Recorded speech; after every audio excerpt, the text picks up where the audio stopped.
نحن يعني فخورين وكذلك حبينا نهني قطر بهذا التنظيم المحكم لبطولة العالم للجودو، وهي في السابق قد برهنت وبينت مدى جدارتها بتنظيمها المحكم لكأس العالم لكرة القدم، وها هي يعني الآن بهذا التنظيم الرائع تبهر الجميع مرة أخرى، وتصبح بذلك يعني بلد رياضة بامتياز.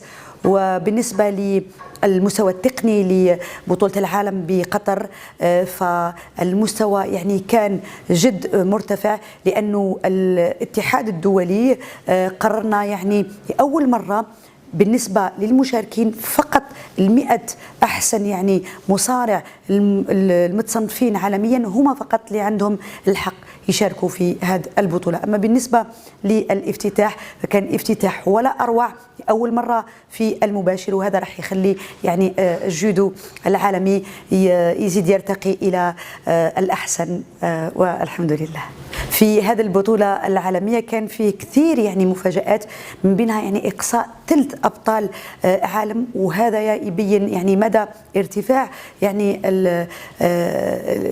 الجانب والمستوى التقني.